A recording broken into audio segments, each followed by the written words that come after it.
Hey everybody, it's Master Gallengeist here, bringing you my Yakuza 0 perspective. Now, I have played this on PlayStation 4, and also I just finished up a playthrough on my Xbox Series X. And the thing is, when I first beat this on PS4, I'm like, I don't know about this.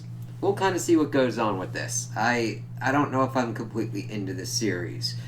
And then I played 7 through Game Pass, and I'm like, okay, I can see it's still, granted, that's a big kind of jump of being like the prequel game to kind of like the latest one, but then I kind of wanted to challenge myself and go through the series and kind of understand it and kind of engage with it, because it's not one that I can say that I love or hate. There are certain aspects of it that I like, and there's certain aspects of it that are like, what in the actual fuck is going on here? So, the thing is, the main protagonist of a bulk of the Yakuza / Like a Dragon series is Kazuma Kiryu. And in this game, we follow him and Goro Majima, who is pretty much linked with him as like a friend, enemy, rival kind of dude. And the aspect that I least liked was pretty much the main story, which is really kind of weird for me. Normally, I usually engage more with the main story of a game rather than kind of the side content. However, when I play through the Yakuza series, it's mainly the side content that I'm like, if this was stitched together, I would rather have this as the story, and like if you would massaged it better and had better interconnectivity with stuff that was going on in the side stories, I would rather follow that than the crime drama that's going on with Kiryu and Majima. And it's really kind of weird because I'd seen that others would say that this is kind of like the kind of best story for Yakuza. However, I'm like, it is convoluted and trying to make something kind of simple more kind of complex than it needs to be, while also doing stuff that really makes it seem like this should have more been a movie rather than a game, which I never really like to say. Like, that's also another kind of aspect with the side content and the side stories that I think is more engaging, because there's more of a give and take of, like, I'm actually playing stuff that's going on. Like, granted, you get big boss battles and shit going on for this. However, Majima seems to get kind of better boss battles, because the main boss you fight as Kiryu is this lieutenant dude, Kuze. Yeah, Kuze. Just the pronunciation. It's like, if you play this and you're like, why am I fighting this boss over and over again? I understand that there's thematic things going on that changes it up. That doesn't excuse the fact that it's like, I'm still fighting the same boss and still kind of doing the same kind of stuff. And it goes nutty. Like, there's certain kind of instances where, like, just that kind of breaks your brain. Like, we see that one of these other important characters, Tachibana, is trying to show his power and influence, and he waves his hand over Kamurocho, the city that is the main kind of place, and he's able to turn off all the lights. And this is a big, bustling city kind of scape that's got lots of lights. It's like, how does that occur, and does that do anything else? Like, it doesn't really. It's more like when you look into a certain kind of thing, and it's a very kind of Michael Bay kind of thing. It looks cool, and they wanted to do it, but it doesn't, like, add really anything for it. It's just like, alright, he's got the money and power to do that, even though that makes no sense how it's able to be done. And he's like, I can do this for 10 seconds, so I need to build this up. Do we do that? No. Strangely enough. Then, there's another kind of portion where Kiryu is kind of running from the Dojima family. And he gets cornered by Kuze again. However, he's taking this sewer route, and for some reason, Kuze has brought down a motorcycle and a lead pipe and barrels down and smacks, Kiryu blocks with his arms like this. And I'm like, going at that speed, with, there's feats of superhuman shit that, like, makes no sense. Now, granted, if I am told that like, it's really weird how they're trying to be like, yes, this is kind of real world kind of shit. In 7, it can at least make kind of sense because the main character there is kind of viewing everything kind of as a video game and shit kind of going on there. So I can kind of give a little bit more leeway there. Whereas this, it's like, Kiryu is the strongest manly man there is. And granted, I do kind of at least like how his portrayal is. He's usually kind of empathetic, tries to help people. Now that granted side comes in through more on the sub-stories, even though it does present itself in the main story, even though he comes off really fucking stupid in the main stories. Like, we see that it opens up pretty much Christmas time of 1988. So you got the big boom, the roaring 80s pretty much, and he pretty much goes to try and collect from this one dude, beats him up, leaves him in this kind of empty lot place, and then we learn that that dude died. He's palling around with his friend Nishikiyama, which I at least like that they were able to do this stuff with him and Nishiki and selling that they're brothers. But the dude's found out that he's dead. It's like, what the fuck? And his idea, their whole thing is that they are part... Okay, I gotta get into the fucking... the fucking hierarchy of this thing. You got the Tojo clan. They pretty much rule this kind of section. Out in Kansai, there's the Omi Alliance. And they're like... And it's like, I want your shit. I want your shit. Fuck you. Kind of shit. That kind of going down. However, we got the Tojo clan, and then we've got, like, all different kind of families throughout it. We got the Dojima family, and then we got the captain of Shintaro Kazuma, who ran an orphanage that took care of Kiryu and Nishiki, and the thing is they wanted to be Yakuza, and Kazuma's like, no, but they're like, we're going to be Yakuza anyway. It's like, alright. And he's part of Kazuma's family. However, he is in prison at this point. You see where this is getting so fucking convoluted. And, Kishiwagi?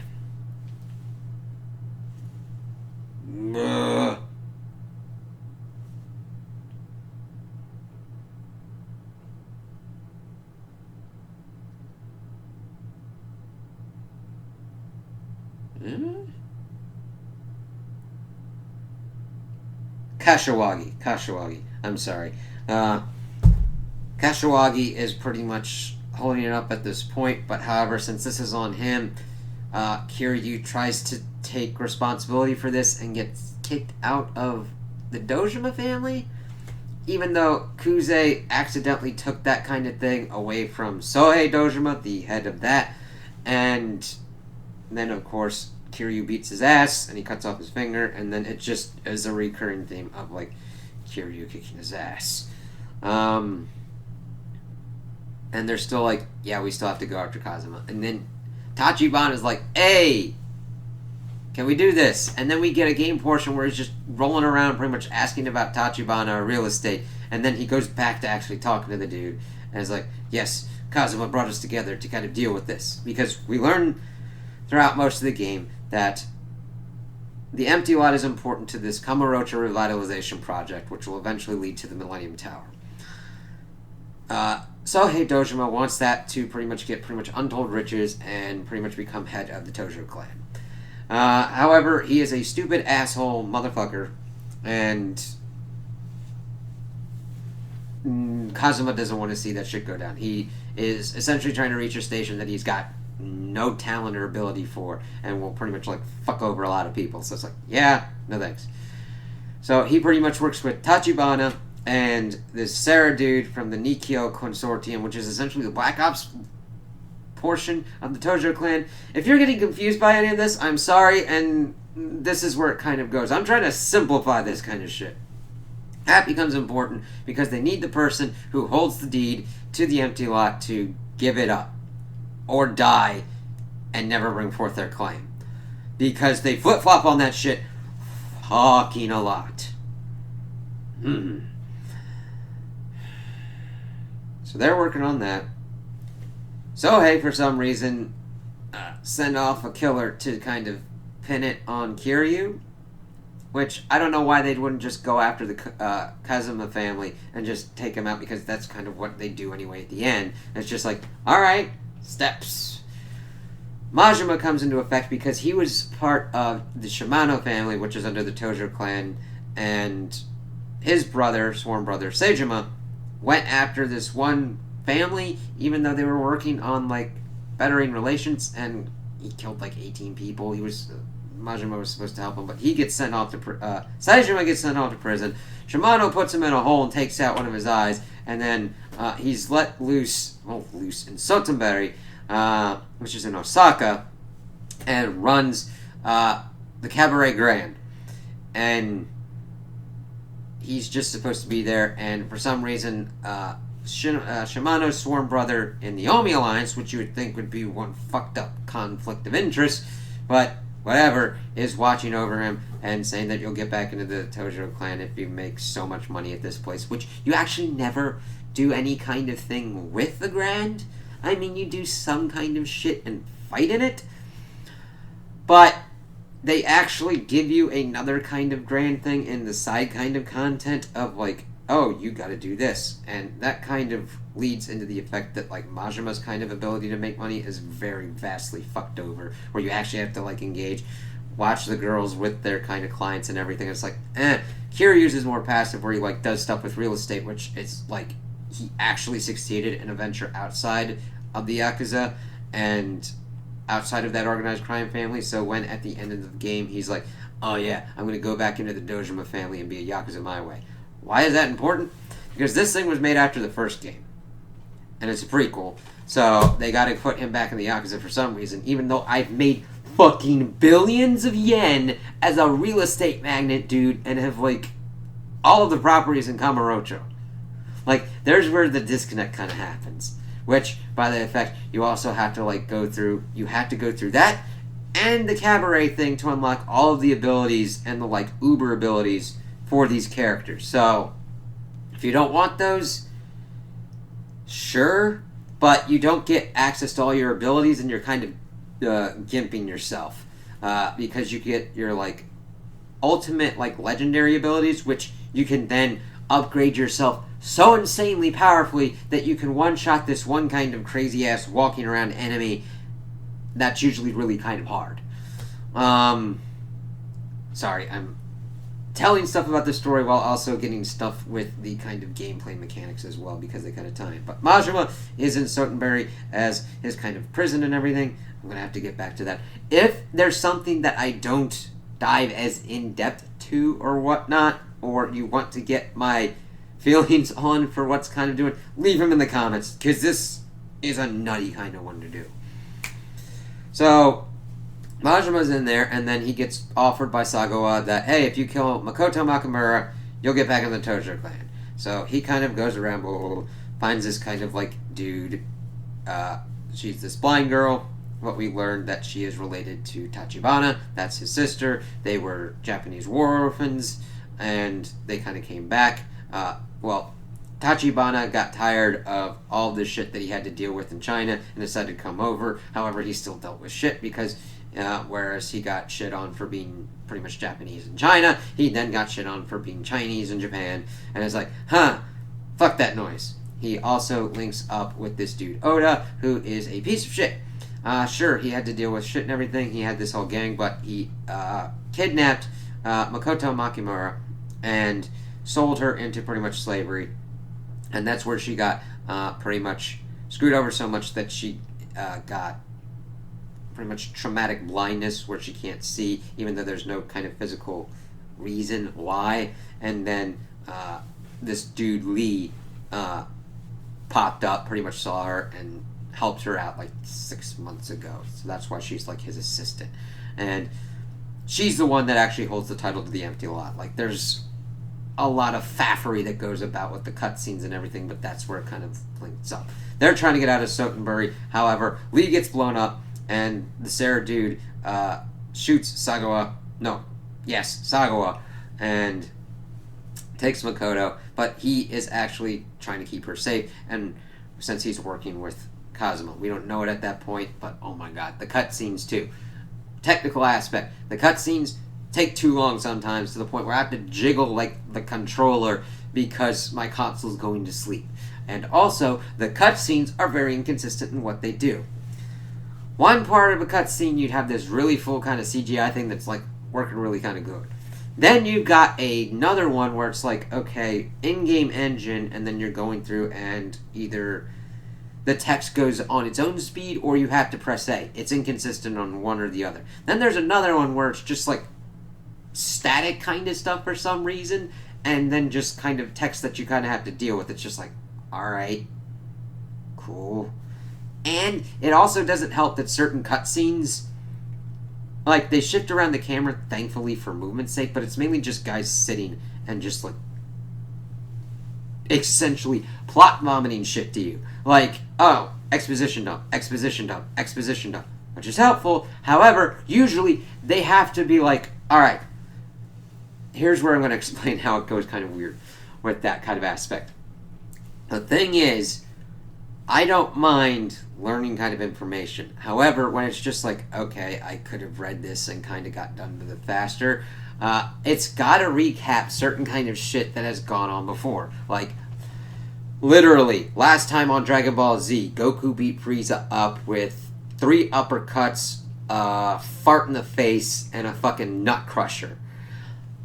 Like, actually going through what actually happened. And then adding the new information. Granted, at certain points, they are doing recaps and thankfully skip over it. However, it's like, alright, I know this, and then you get that one little bit of information. It's like, alright, there could have been a better way to give me this. Oh. So, Majima kind of got blown up. Not really, but then he starts kind of figuring out what's going on. Him and Sagawa pretty much go after Makoto to save her. But they arrive too late. Kiryu already has her. Oda tries to pretty much kill her because he linked up with Tachibana after he sold her and would do anything for his brother, but sees on the news that they were linked up as brother and sister. He's like, he's never going to forgive me for that, so I either tell him or I kill his sister. Kiryu's like, fuck you, man. And they kind of come with an accord, and we learn that he was working with one of the lieutenants, Shibusawa, who wants to pretty much take over and become the captain under Sohei Dojima with everything going on. And at first they're like, we want to talk with her and get the price. They're willing to pay 1 billion yen for this land.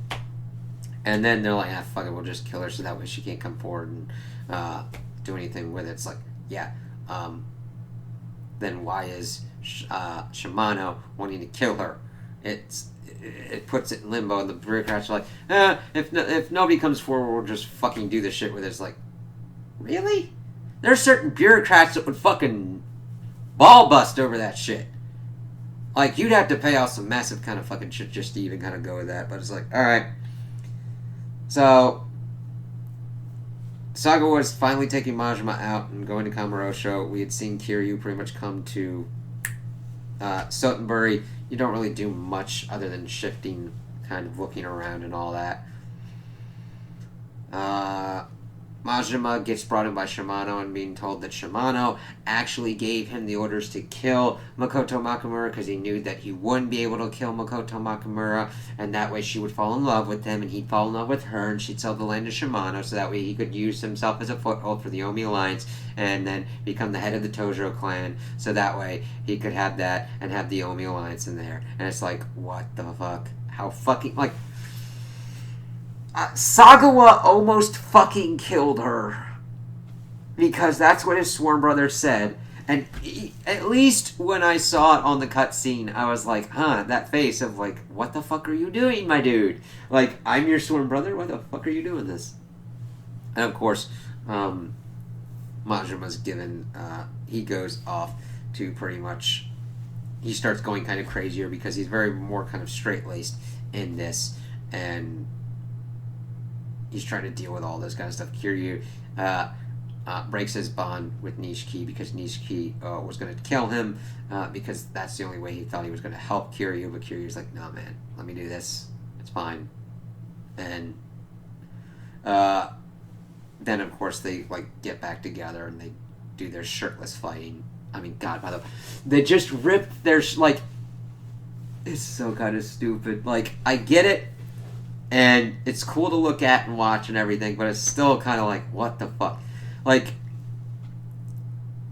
picture a soap opera, but targeted at men. Okay, there's some men that like soap operas with certain kind of stuff, but this is like manly men doing manly things, even though they do have a nice kind of balance on all that kind of stuff where he's not like, Kiryu does not relish fighting and beating people up. He likes the challenge, but he doesn't like the stuff that like Iwana and one of the other lieutenants who's just a pretty much extortionist kind of dude who Majima then fights, and then fights the assassin dude that pretty much framed Kiryu and shot Makoto because Makoto stupidly after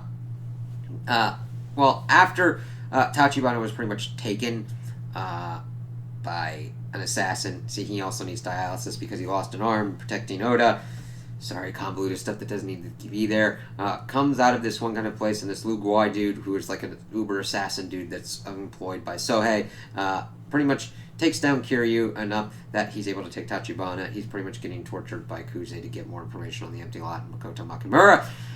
Except one of the goons that is under Kuze's command goes, "Fuck your nuts, suck my ass," and takes a sledgehammer to his head, and this pretty much gets him into a place where he dies. Makoto sees this. Well, she's blind. She comes and touches her brother, and then her sight kind of starts to return back, and she's like, "I want to get revenge." And then her smart idea is to go to Sohei and the 3 lieutenants and says, "Hey, I'll give you the land if you give me your 3 lieutenants' heads." And granted, it's a very fucking stupid play to go in there with no weapons, no ability to kind of get out of that situation whatsoever, whereas you would think that Sohei could potentially be that kind of person, be like, yeah, except for Shibusawa, all the rest of these guys kind of fucking suck, so, maybe I can do it.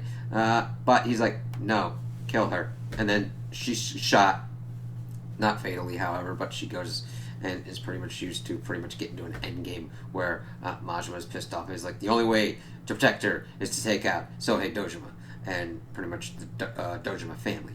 And Kiryu's like, I need to go take down Shibusawa because he's going after Makoto, even though he wasn't going after Makoto, and he just wants to fight and become like a Dragon Legend dude. It's like, okay.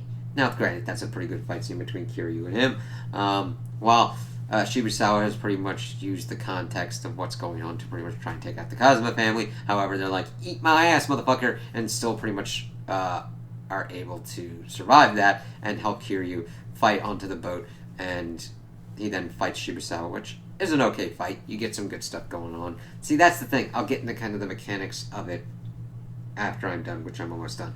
Majima goes there, fights Iwano, who then gets killed by the assassin dude, fights the assassin dude, almost kills him. Sarah's like, listen, Makoto Makimura woke up, she gave me the land, I'm pretty much headed to Tojo, fuck Sohei, he's now pretty much going to be relegated to being just a little asshole for the rest of his life. And I've got this dude, I'm going to put him in a hole. The assassin dude. He's like, oh, alright, cool. Now granted, Majima thought that the only way was to kill them, but he rightly brings up that you would then be inflicting pain on Makoto, because how do you repay someone who's killed for you? And it's like, yeah, I get that, as he's still kind of going crazy and getting into his kind of Majima persona that's normally throughout the rest of the game series. And then it pretty much goes through the end. We see what's going on. Majima leaves her alone with a doctor kind of escort kind of person. He falls in love with her and has them go and pretty much talk about that. He gives her back a watch that she had that was broken, and she couldn't even really see it because she was blind, but now she's better and she's got her, he fixed it, gave her the music box, left it at the empty lot, and Kiryu goes back into the Dojima family because he needs to be into the Dojima family for the rest of the story to continue, even though the side stories and shit don't support that. Holy fucking shit. That's nuts. The story is fucking convoluted as fuck and doesn't need to be. There's a lot of stuff of just trying to figure out ways to do gameplay of just like walking around and going to places, but I got more of that out of the sub-stories, which there's a lot of crazy kind of stuff. Kiryu deals with pretty much like going through this pocket racer kind of like mini RC car thing, which is interesting. You get weird, funny kind of shit, even though you got dudes like looking at kind of racy, softcore porn kind of videos. And it's like, yeah, I'm Mr. Libido, or wants telephone cards to kind of look at. You help this one kid pretty much get porn out of this, like, porn vending machine. And it's just like, huh, interesting that would be had in the 80s, but makes sense. Like, alright. But it's introducing weird, wacky kind of situations, and then you got the mini games that you also have to work out with, and it's nuts. Like, you get to play some kind of old school stuff in it, like Outrun, Space Harrier, all that kind of stuff. But the thing is, some of the requirements of getting some of the points are just fucking nuts as shit.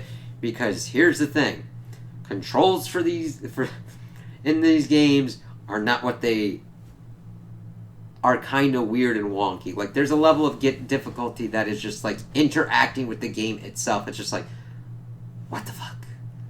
Screw off. And it's just nuts. You're like beating your head against the wall for certain kind of stuff. So if you're like, I'm not having fun, don't interact with it. And the main kind of stuff that you do around is fighting. It's pretty much a brawler. And it's not button mash where you just smash any kind of button and you win. However, it is not the most kind of complex thing of stamina management that you would get out of like a Souls game or whatnot.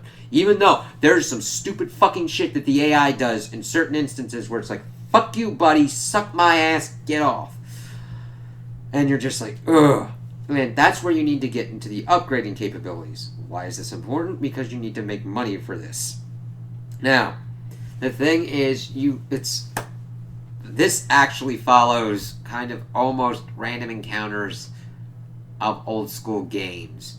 However, you can see them on the map and dodge them if you're good enough, but you'll be like fighting shit on certain kind of people, like, get the fuck away from me, fuck off. And then you've got this one dude that you have to like have a certain kind of thing, like the safety wallet, because he's called Mr. Shakedown. If you fight him and you lose, he takes all your money.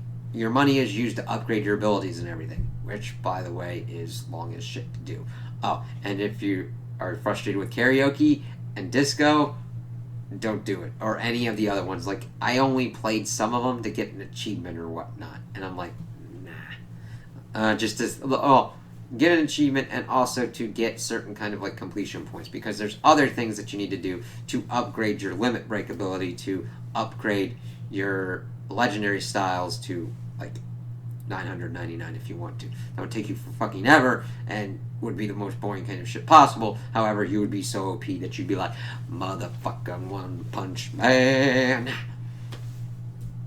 And Kiryu's legendary style I like better than Majima's because it just takes some weird kind of finicky shit that you gotta do with Majima's. But you have to watch out for that. There's that dude rolling around, and the thing is, you still have to interact with him because he is the best way to get money. Because if you do the right amount of stuff with Kiryu, you lose to him, he takes all your money. You get all the shit that you need to of like these guns or whatnot that help you kill him fast, and then you get more money back than he took. And then you just keep doing that until you got like trillions of yen, and you're like, I don't need to worry about money anymore. But you just still have to worry about that motherfucker rolling around and getting you in a battle, and you're like, I don't want to die and lose all my money. It's just like, okay, it was good for me to grind out the money that I need, but fuck, man. God. Alright. The fighting system. It's what it is. Like, you don't need to learn too much, but you do need to alternate and do your combos and everything. But once you start getting into the legendary styles and you can upgrade it to a certain kind of point, it makes it pretty much where you're like, alright, fuck you. I didn't get to the one punch kind of status because I didn't want to sit pushing a button for like hours on end to get to there, because that's not fun for me. However, I did get to a point where I could effectively fight bosses pretty well enough that even though they would do some weird kind of shit, I'd be like, fuck you. Oh, and also, certain secret bosses just use like zap guns and shit, because one dude carries a cannon and he can fucking laser kill you and like that, so fuck that dude. Ugh. It's weird, and you're probably looking at me and being like, this sounds like you really did not like this game. Not really. I like aspects of it. However, interacting with the game provides a level of frustration that I don't like. However, not to the level of Deadly Premonition. Interacting with that game was horrendous, and fucking just annoying as shit. But yet the story was kind of more enjoyable. However, this is like they put all of these kind of systems in place and they just keep them there. They don't iterate or make them, well, granted, they might iterate and change up certain kind of aspects of how certain kind of things play. However, you've got all these mini games, you've got all these side stories, you've got the main story. However, the main story, you're like, Kiryu's stupid as shit, but yet he somehow has this real estate empire that could probably rival small countries. And he's like, I'm gonna be a Yakuza and be a Yakuza my own way. I'm like, you could just be a Yakuza, like, because it seems like he's trying to be more kind of like just an honorable kind of Ronin samurai dude that goes around helping people and doing things, and kind of Clint Eastwood style from like the Man with No Name kind of trilogy and everything. And it's just, dude, that disconnect. Like, I could see where people will be like, wow, if you just interact with the main story, you would think both of them, Majima and Kiryu, are stupid as shit. But then you get on the side stories and you're like, wait a minute, these are kind of a little bit balanced. They actually kind of know what they're trying to do. And even though they might fuck up a little bit, it's not to the point where I question their ability to use a spoon. That happens to me with Ichiban in 7. And of course, I'm going to kind of replay that to kind of get ideas on that as well, because that's different style. That's RPG, turn-based kind of combat versus this brawler kind of combat as well. I am going to go through each of the games and kind of give a kind of perspective, because I'm interested to see the evolution of the series, but also the evolution of the story, because I think trying to split this into two protagonists severely kind of hurt it and kind of limited it and what you could do with each kind of character to show their depth and their development and their growth to their certain kind of legend status. The whole kind of objective is to get these two to their kind of legendary whole kind of thing of Kiryu being the Dragon of Dojima and Majima being the Mad Dog of Shimano. And you kind of get there, but you kind of don't, because granted, I understand that every kind of legend you begin and you don't know and you don't have the experience and you have stuff where you question stuff about like how a character can get to that kind of point. I get that. This, it's just like a little bit too much of like, oh, he's going back to the Dojima family and fucking Majima is going back to the Shimano family because this Sarah dude told him to take the message that Shimano's got to take responsibility, and instead of killing himself, decided to kill one of the top brass for the Omi Alliance. And we're like, yeah, fuck it, wasn't me. And I gotta think of the long game. While this also then has his sworn oath brother killed, so yeah, that means nothing to Shimano. It's so weird. Like, I like aspects of these characters. I don't hate them. I don't think they're bad. But there's certain kind of ways that they're presented and executed with their story things that just doesn't jive with me. And I'm like, oh. Now, granted, that's more with certain kind of styles of how it's done. Now, granted, certain shots and certain graphics and everything are fucking amazing. It's like, wow, that looks like a person. This could have been a real movie. And it's just like, I kind of wish it was a real movie. Now, granted, certain kind of things go on with like, okay, at least they put us in the actual fight instead of like showing us doing the fight, like through a cutscene. I like that aspect. However, trying to deal with it when an AI does some kind of weird, stupid, like, alright, I know this is like one of the secret bosses, but like Kiryu was fighting this dude who had a fucking cannon and would just be blasting cannonballs everywhere in such a pattern that it's like knocking you down constantly. It's like, yeah, I can't do fuck all shit with this. So I decided to just keep out of his range and shoot him, so that way he's like, I'm tweaking, because it's a zap gun and he's fucking electrified. It's just like, oh god. It's really kind of weird, because I'm balancing, and again, I don't think this is a bad game. I've played worse technical games that have been like, wow, okay, these controls do not work. I'm actually fighting this fucking thing, or this is broken, this doesn't. Like fucking Watch Dogs Legions. That one save function is broken. Like, I had to reload or whatnot, and all the shit that I'd done before because it's a checkpoint system. But the thing is, I got no control over the checkpoint system. So it could save and it might not save. It's like, and I don't have quick resume on, which I understand kind of fuckity-doo-dah, fuckity-days, other kind of shit within certain kind of games. But it's like, no, that's broken ass shit. This isn't. It's still weird shit on what's programmed and what's able to be done. So it's like, oh god. Let's see. So we've got the story and the writing with like the cutscenes and everything. The sub-stories, which provide, I think, a more balanced take on the characters and actively shows the characters in better kind of lights. Not that them being in the Yakuza is a bad thing, however, it's just like, okay, you have to go back in even though that dude literally fucking framed you for murder, even though you got a dude above him that's kind of supposed to keep him in check. We'll see how that kind of goes.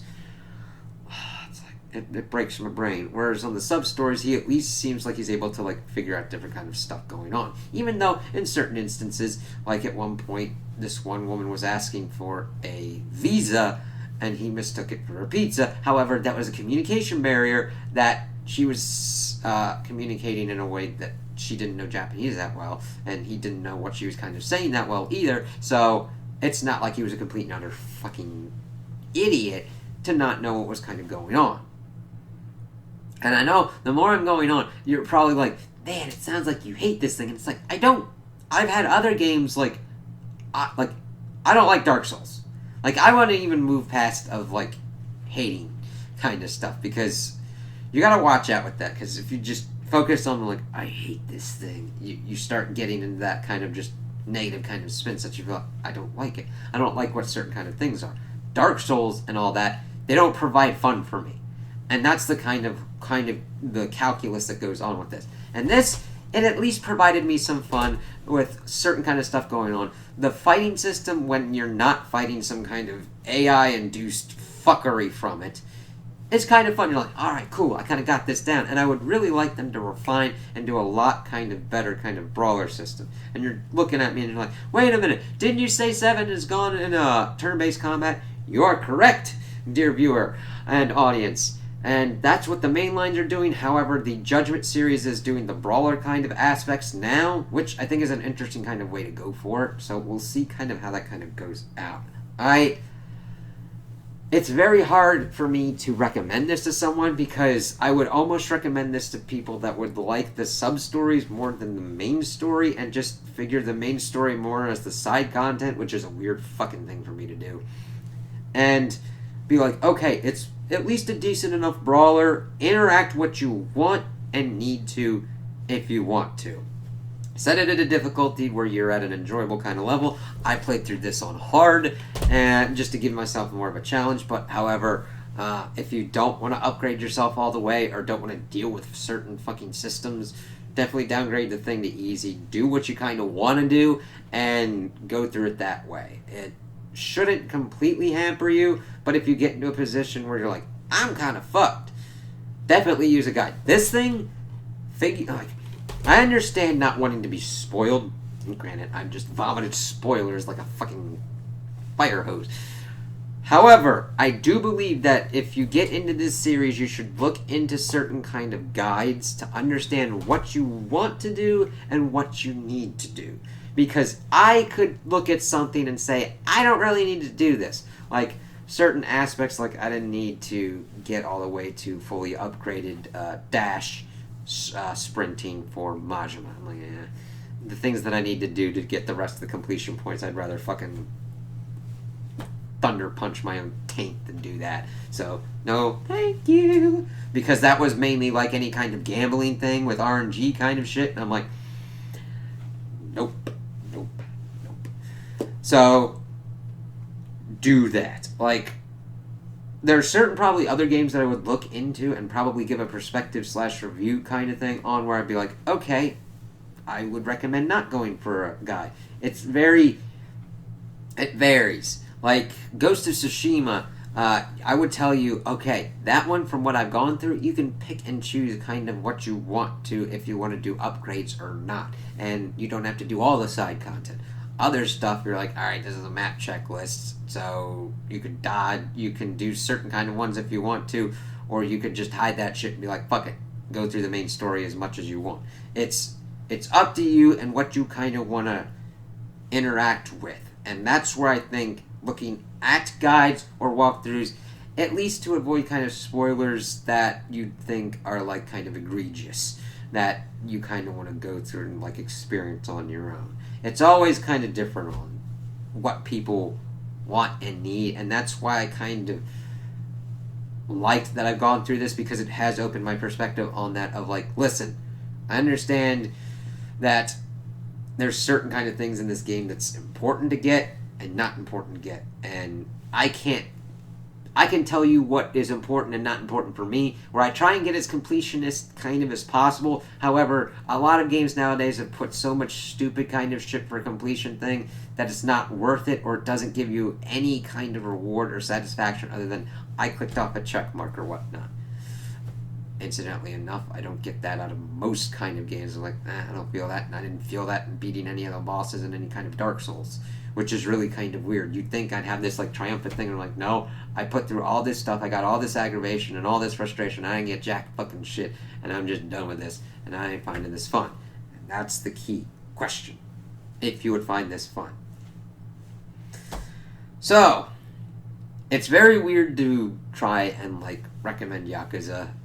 Again, I would go more since I like the sub-stories, I would only recommend it for like the sub-stories to get the weird kind of wacky kind of shit, because a lot of the other stuff goes kind of like overly melodramatic on certain kind of stuff, at least for me. Now again, that is also a difference culturally of how certain kind of things are presented and how kind of movies and films and games are done in Japan. Even though I played a lot of Japanese games, sometimes certain kind of things don't work for me, and certain executions within this game didn't work for me.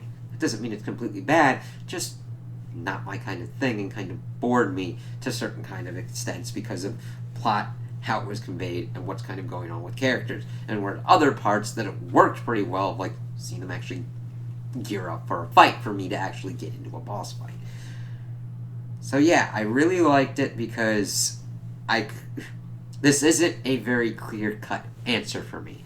I'm not able to say this is a horrible, no good, horrible, bad game, or this is like the best thing I've ever played, and I would recommend it to everybody. There's aspects of it that I liked, there's aspects of it that I didn't like and hampered my enjoyment, but overall, it's just a weird, wacky kind of game that I had some fun with in certain things, and not so much fun in other things. So, that is my perspective on Yakuza 0. Tell me what you guys think in the comments below. If you liked it, if you didn't like it, if you agree with me, if you disagree with me. Also like and subscribe, and I hope you have a good day.